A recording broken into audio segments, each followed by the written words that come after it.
Hello everyone, मैं निकी सिंह आप सभी का अपनी पाठशाला पीसीएस के ऑनलाइन प्लेटफॉर्म पे स्वागत करती हूँ। तो आज जो हम टॉपिक डिस्कस करने जा रहे हैं वो है इकोनॉमी का टॉपिक इन्फ्लेशन यानी कि मुद्रास्फीति।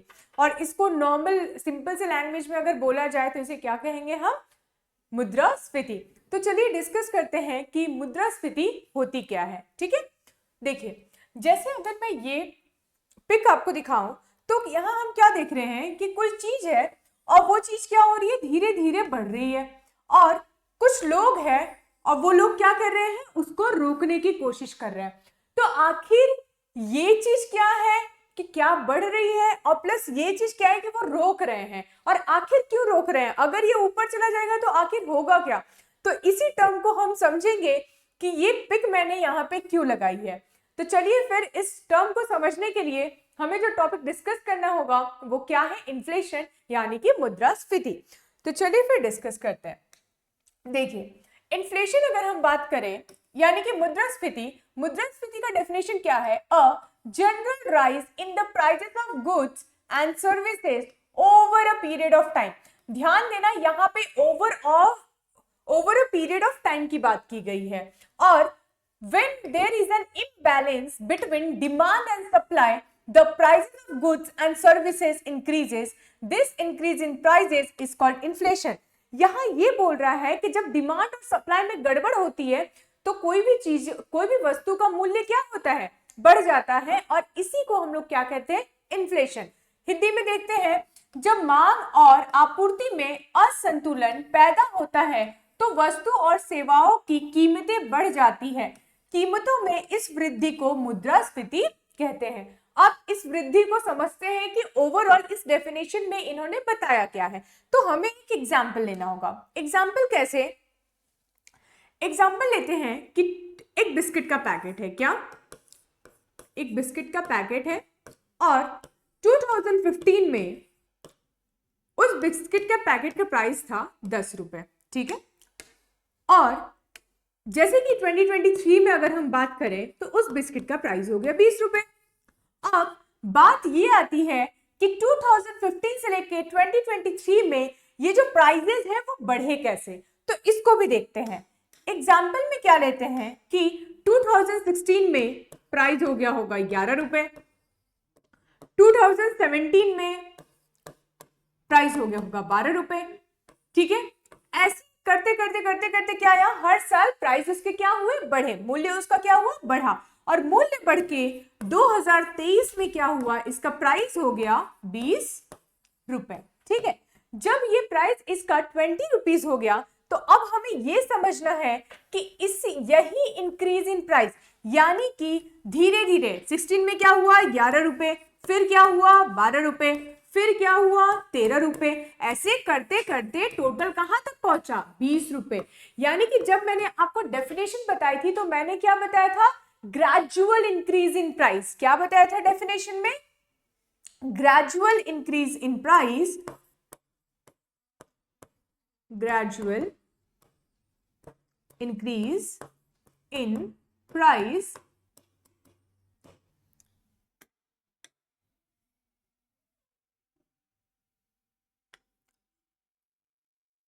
over a period of time, over a period of time। यानी कि धीरे धीरे किसी वस्तु का मूल्य क्या हो रहा है, बढ़ रहा है। और ओवर पीरियड ऑफ टाइम यानी कि टाइम के अकॉर्डिंग, ये नहीं कि आज प्राइस था 10 रुपए और दूसरे दिन उठे देखे कि 20 रुपए हो गया। तो अगर ऐसे किसी वस्तु का ऐसे प्राइस बढ़ता है, आप लोग देखते होंगे मार्केट में कि जैसे आज कोई चीज 20 रुपए किलो है, जैसे आलू में बोल दे रही हूँ कि आज 20 रुपए किलो है, तो मार्केट में नेक्स्ट दिन हम देखते हैं 30 रुपए किलो है। तो क्या उसको डायरेक्ट इन्फ्लेशन की कैटेगरी में डाल देंगे? नहीं, वो जो टर्म आएगा वो डिमांड एंड सप्लाई, जो अभी मैं आपको समझाऊंगी। देखिए, तो अभी क्या हमने समझा कि जो धीरे धीरे मूल्य का, वस्तु का मूल्य जो इंक्रीज हुआ और क्या ओवर पीरियड ऑफ टाइम में, उसी टर्म को हमने क्या कहा, इन्फ्लेशन। और जब इसकी बात करें कि कोई चीज आज 10 रुपए की है और कल 20 रुपए की हो गई तो उसको क्या बोलेंगे? तो ये जो कंडीशन अराइज होती है ये होती है डिमांड एंड सप्लाई की वजह से। देखिए कभी कभी हम क्या देखते हैं कि, और एक एग्जांपल लेते हैं, क्या, टमाटर का एग्जांपल लेते हैं ना, टोमेटोज।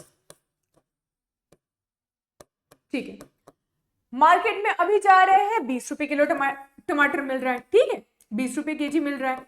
और कभी कभी ये कंडीशन आ जाती है कि जो टमाटर रहते हैं वो रास्ते में फेंके रहते हैं। आखिर क्यों? देखिए यहाँ पे अगर ये 20 रुपए किलो या फिर मान ले रहे हैं 80 रुपए किलो ये टमाटर मिल रहा है, तो सिंपल सा सिचुएशन ये है कि इस टाइम पे मार्केट में इसकी डिमांड ज्यादा है, लेकिन क्या है, सप्लाई कम है। तो क्लियर हुआ, यहाँ पे डिमांड ज्यादा और सप्लाई कम होने की वजह से हमने क्या देखा, 80 रुपए किलो टमाटर हो गया।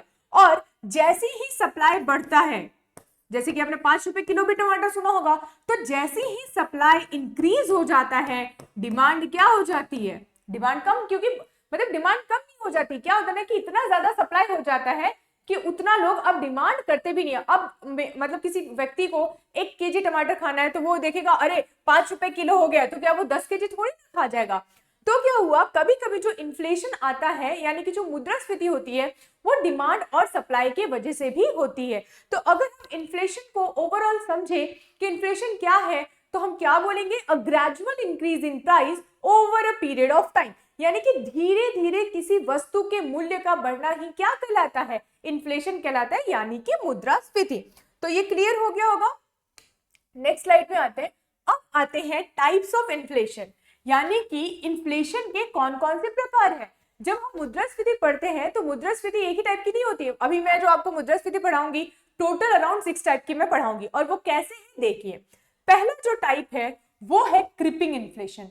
क्रिपिंग इन्फ्लेशन का मतलब होता है रेंगती हुई महंगाई, यानी कि समझ लीजिए महंगाई, एक छोटा सा बच्चा है, जब स्टार्टिंग में जब वो 5-6 महीने का था, 1 साल 2 साल का था, तब वो क्या कर रहा था, धीरे धीरे रेंग रहा था। यानी कि बच्चा अगर पैदा हो रहा है तो पहले वो क्या सीखेगा, पहले माँ माँ करके चलता है। तो यहाँ पे जो अगर हम क्रिपिंग इन्फ्लेशन को समझे तो क्रिपिंग इन्फ्लेशन को कहा जा रहा है रेंगती हुई महंगाई, यानी कि ये ऐसी महंगाई है जिसका परसेंटेज कितने से लेकर कितने परसेंटेज के बीच में है, 0 से लेकर के 3% के बीच में। यानी कि जब महंगाई 0 से लेकर 3% के बीच में होती है तो उस महंगाई को हम क्या कहते हैं, क्रिपिंग इन्फ्लेशन, यानी कि रेंगती हुई महंगाई। यहाँ पे आप देख सकते हैं कि ये जो व्यक्ति है ये धीरे धीरे रेंग रहा है, और ये जो व्यक्ति है ये क्या इंडिकेट किया जा रहा है इस व्यक्ति को कि ये क्या है, इन्फ्लेशन है। क्या है ये, इन्फ्लेशन। यानी कि जब मुद्रास्फीति का दर 0 से 3% के बीच में होता है तो उस मुद्रास्फीति को हम क्या कहते हैं,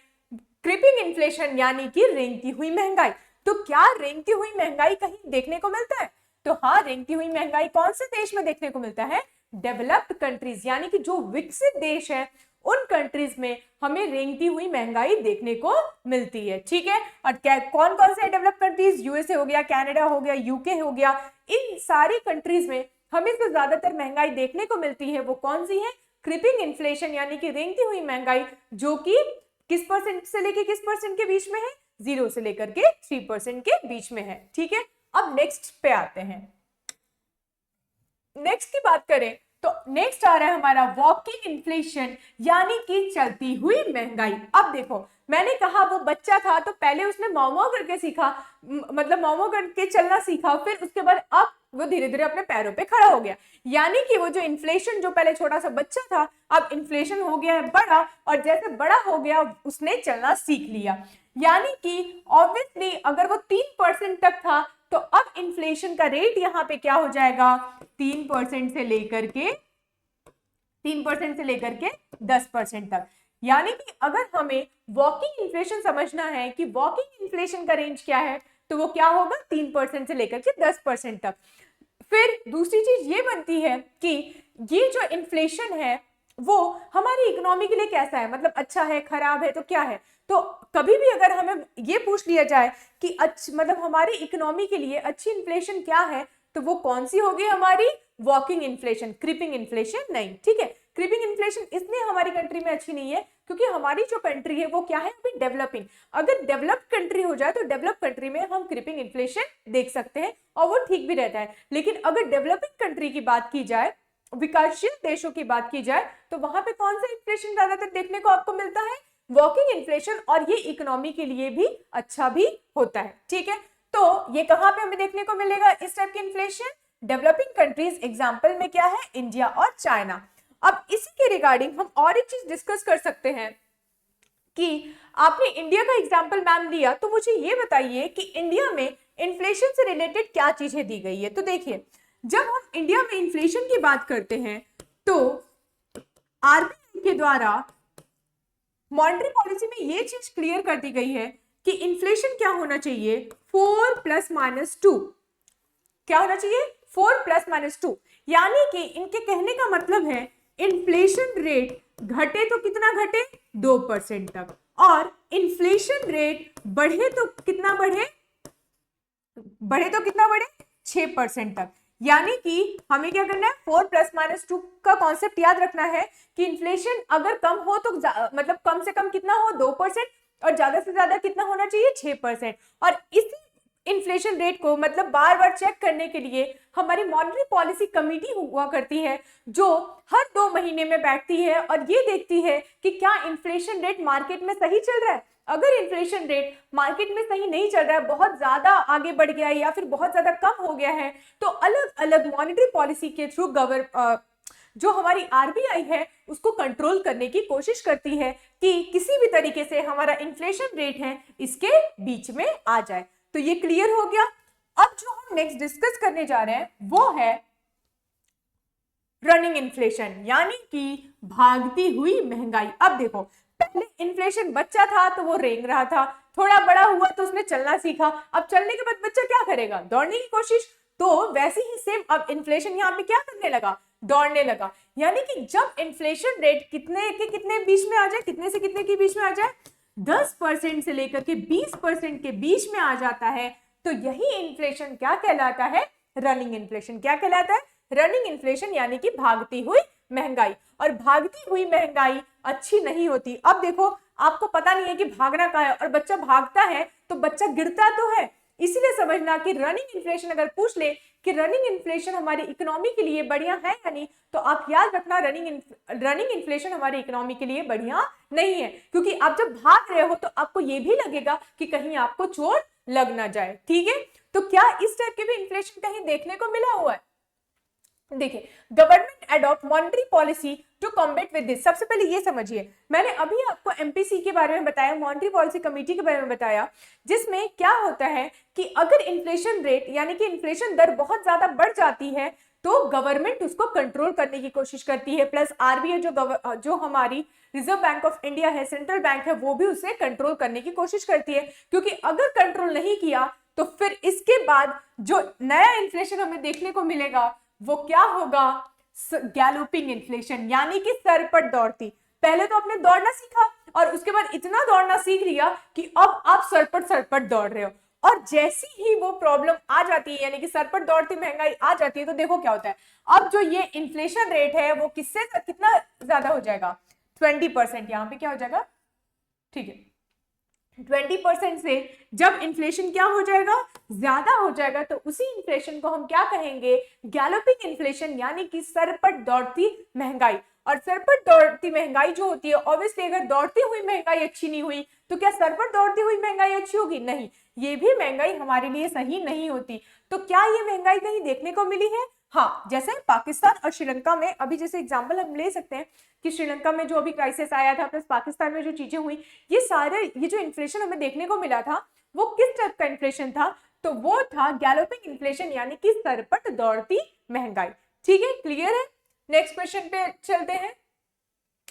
हाँ, नेक्स्ट जो इन्फ्लेशन है वो है हमारा हाइपर इन्फ्लेशन, यानी कि अब हाइपर टेंशन हो गया, इन्फ्लेशन ने इतना ज्यादा ये भाग लिया है कि अब इस पे कोई रोक नहीं लगा पा रहा है। और जब ऐसा होगा तो समझिए कंडीशन क्या आती है कि लोग पैसे वाले तो बहुत ज्यादा हो जाते हैं लेकिन बेचने वाले बहुत कम होते हैं, जिसके बदले आप इतने सारे पैसे लेके जाओगे और बदले में एक ब्रेड लेके आओगे।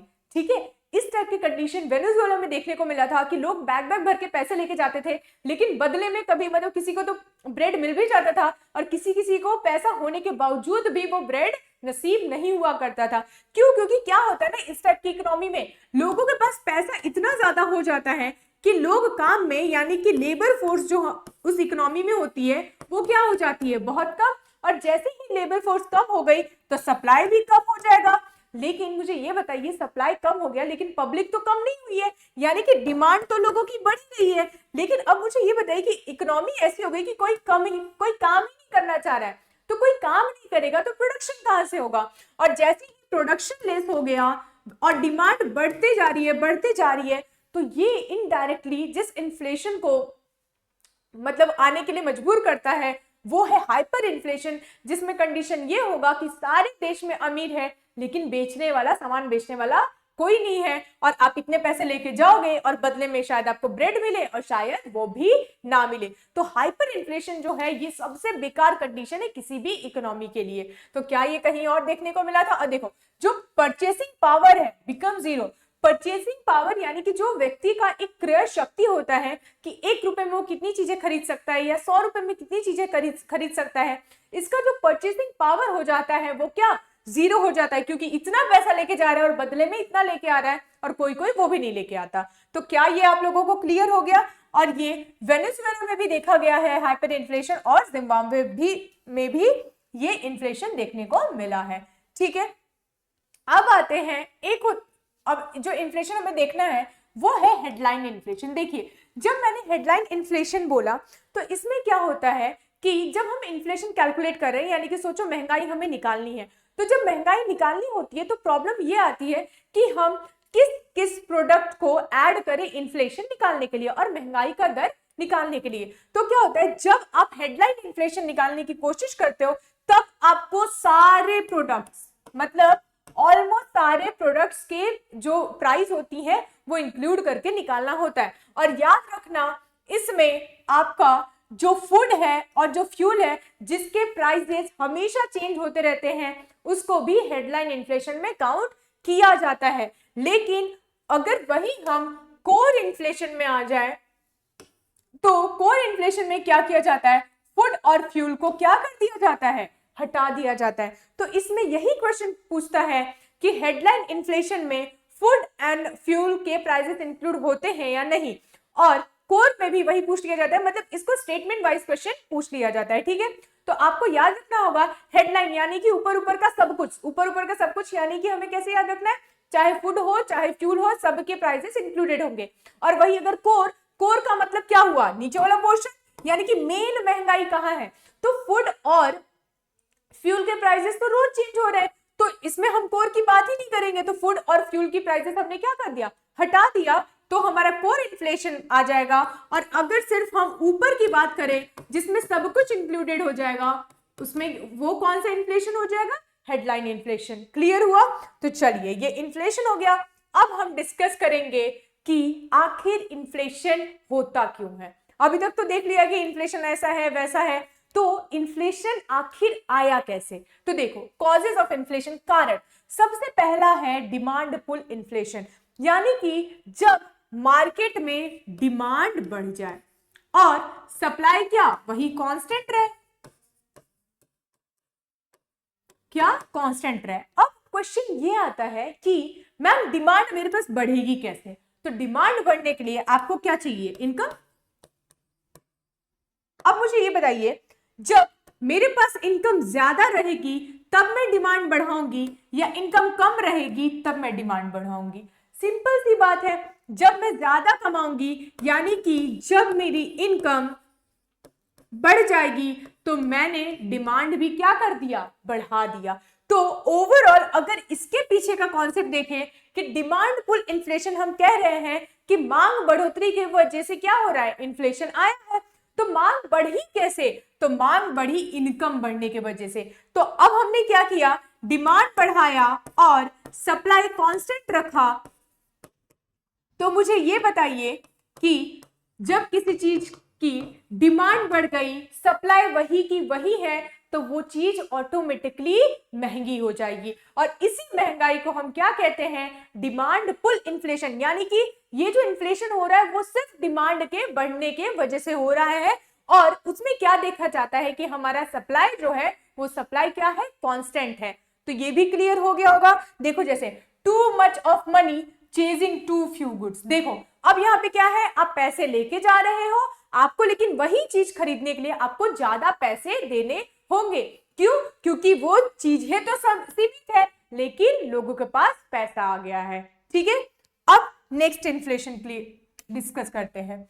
नेक्स्ट जो कॉज ऑफ इन्फ्लेशन है वो है कॉस्ट पुश इन्फ्लेशन, यानी कि जब हमारा कारक लागत का मतलब क्या होता है, जब हमारे रॉ मटेरियल्स महंगे हो जाए, जब हमारे वेजेस महंगे हो जाए, यानी कि जो लेबर जो पैसा लेती है लेबर कॉस्ट बढ़ जाए। नेक्स्ट है प्रॉफिटेबल प्रोडक्ट्स, ये बढ़ जाए। फिर नेक्स्ट क्या है, सर्विसेज बढ़ जाए। फिर ये गुड्स, यानी कि कोई प्रोडक्ट मैं बना रही हूँ, प्रोडक्ट में मान ले रही हूँ मैं एक ब्रेड बना रही हूँ, क्या ब्रेड बना रही हूँ, तो ब्रेड बनाने के लिए मुझे क्या चाहिए, गेहूं चाहिए, यानी कि व्हीट चाहिए होगा। इसके अलावा और भी कुछ रॉ मटेरियल्स चाहिए होंगे। ठीक है, कुछ रॉ मटेरियल्स चाहिए होंगे। इसके अलावा मुझे क्या चाहिए, लेबर चाहिए होगा। साथ में मुझे इंफ्रा भी तो चाहिए उसको डेवलप करने के लिए। जब मेरे कारक लागत ही महंगे हो जाएंगे तो मुझे ये बताइए कि क्या मैं प्रोडक्ट जो मैं पहले 10 रुपए में बेचा करती थी, जब मेरे कारक लागत कम थे तब मैं उसको कितने में बेचा करती थी, 10 रुपए में, लेकिन वही कारक लागत बढ़ जाता है तो क्या मैं उस प्रोडक्ट को 10 रुपए में बेचूंगी, ऑब्वियसली नहीं, क्योंकि मेरा नुकसान हो जाएगा। तो मैंने उसका प्राइस क्या कर दिया, 15 रुपए कर दिया। यानी कि अब ये जो इन्फ्लेशन आया है, ये जो मुद्रास्फीति आई है, ये डिमांड की वजह से नहीं हुआ, ये इस वजह से हुआ क्योंकि जो कारक लागत थी वो सारी चीजें क्या हो गई, महंगी आने लगी। व्हीट महंगा हो गया, लेबर महंगे हो गए, इंफ्रास्ट्रक्चर जहां पे मैं अपना मतलब किराए पे वो सारी चीजें लेकर के मैं अपना प्रोडक्शन कर रही थी वो महंगा हो गया, तो सारी चीजें महंगी हो गई, तो ओवरऑल जो मेरा प्रोडक्ट का प्राइस होगा वो भी क्या हो जाएगा, महंगा हो जाएगा। तो क्या क्लियर हुआ, तो दो कॉजेस है इसके मेन, कि पहले डिमांड की वजह से इन्फ्लेशन बढ़ जाता है, और जो दूसरा है हमारा, दूसरा क्या है, कॉस्ट पुश फैक्टर, यानी कि जो कारक लागत है अगर वो बढ़ जाए तो उसकी वजह से ऑटोमेटिकली चीजें महंगी हो जाती है। ठीक है, अब नेक्स्ट डिस्कस करते हैं कि आखिर इफेक्ट्स क्या है। यानी कि सोचो इन्फ्लेशन आ गया, तो इन्फ्लेशन में एक होता है डेबिटर, एक होता है क्रेडिटर। अब आप लोग देख रहे होंगे यहाँ पे कि यहाँ पे डेबिटर खुश है, यानी कि शिनचैन, मैं मान ले रही हूँ कि यहाँ पे शिनचैन है और शिनचैन ने क्या किया है, ये गया था इससे जाकर के पैसे लिया। अब मैं आपको पहले कंक्लूजन बताती हूँ कि यहाँ पे जो है बेनिफिट किसको होता है, बेनिफिट किसको होता है। आप लोगों को लगेगा मैम क्रेडिटर दे रहा है, यानी कि ये पैसा दे रहा है तो ये इसको क्या बोलेगा, भैया तुम पैसे तो लेके जाओ लेकिन 10% का इंटरेस्ट दे देना। ठीक है, इसको क्या बोलते हैं, 10% का इंटरेस्ट। तो आपको क्या लगेगा, वो पैसा दे रहे हैं प्लस इंटरेस्ट भी ले रहा है, यानी कि क्रेडिटर का फायदा होता है। लेकिन याद रखना जो बेनिफिटर है यहाँ पे वो है डेबिटर,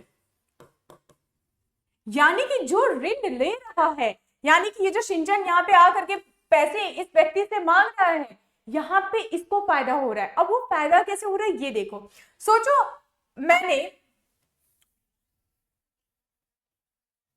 एग्जाम्पल लेते हैं, एग्जाम्पल में क्या, हाँ एग्जाम्पल में क्या, शिनचैन का मैंने एग्जाम्पल दिया, ठीक है, उसको 1000 रुपीज दे दिया गया। ठीक है, मतलब उसको मैंने क्या किया, 1000 रुपए दे दिया, और जब वो मेरे से पैसे लेके गया था ना, तो उस टाइम पे मैं 1000 में मान ले रही हूं मैं कूलर खरीद सकती थी, क्या खरीद सकती थी, कूलर परचेस कर सकती थी। और फिर उसके बाद ये 2015 की बात है, मैं मान ले रही हूँ कि ये 2015 में वो मुझसे पैसे लेके गया और 1000 में उस टाइम पे मैं कूलर खरीद सकती थी। अब जब मैं 2016 में आती हूँ तो मुझे कूलर खरीदना है, और कूलर खरीदने के लिए अब मैं देख रही हूँ कि मुझे क्या देना है, मुझे 1500 रुपए देना पड़ रहा है। अब आप सोचोगे, अब मुझे वही 1500 रुपए में वही कूलर मुझे 1500 रुपए में मिल रहा है, यानी कि 2015 में वो कूलर मुझे 1000 में मिल रहा था और वही 1500, अब वही क्या हुआ कि 2016 में वही कूलर अब कितने का मिलने लगा, 1500 का। अब इसके पीछे प्रॉब्लम क्या है कि जब मैंने शिनचैन को 1000 रुपए दिए थे तो मैंने उसको बोला था भैया 10% दे देना, यानी कि वो पैसा मेरे को कितना वापस करेगा, 1100। लेकिन वही एक साल बाद मैंने देखा कि 1100 के जगह अगर मैंने उस टाइम पे शिनचैन को पैसे ना दे करके क्या कर सकती थी, कूलर ले सकती थी, तो क्या होता कि मेरे ये 500 रुपए बच जाते। यहाँ पे मैं कितने में नुकसान में जा रही हूँ, 400 रुपए में, कितने का नुकसान में मैं जा रही हूँ, 400 रुपए में। तो ये समझिएगा इन्फ्लेशन के वजह से जो पैसा दे रहा है उसका बेनिफिट नहीं होता है, जो पैसा ले रहा है उसका बेनिफिट होता है, क्योंकि धीरे धीरे टाइम बाय टाइम इन्फ्लेशन यानी कि मुद्रास्फीति बढ़ते जाती है, जो उस पैसे के वैल्यू को क्या करती है, गिरा देती है। तो ये भी आपको क्लियर हो गया होगा। नेक्स्ट स्लाइड में आते हैं, इम्पैक्ट ऑन इनकम। अच्छा, इन्फ्लेशन आया तो सिंपल सी बात है, इन्फ्लेशन आया क्यों है, क्योंकि हमारी इनकम क्या है, इंक्रीज हो गई है। तो सिंपली ये समझना है कि अगर हमारी इनकम इंक्रीज हो जाती है तो इन्फ्लेशन मार्केट में रहता ही है, और वापस से इन्फ्लेशन आएगा तो वापस से इनकम इंक्रीज रहती है। ठीक है, नेक्स्ट डिस्कस करते हैं। हाँ, तो आज के लिए जो मैंने आपको पढ़ाया है वो है इन्फ्लेशन, उसके टाइप्स क्या है और इफेक्ट्स क्या है। आशा करती हूँ कि आप लोगों को इन्फ्लेशन का टॉपिक, जो इतना बड़ा टॉपिक लगता है, जिससे इतना डर लगता है, वो आपको समझ आ गया होगा। अगर कोई भी क्वेश्चन, कोई भी क्वेरी होगा तो वो आप कमेंट बॉक्स में पिन कर दीजिएगा। ठीक है, आज के लिए फिर थैंक यू सो मच।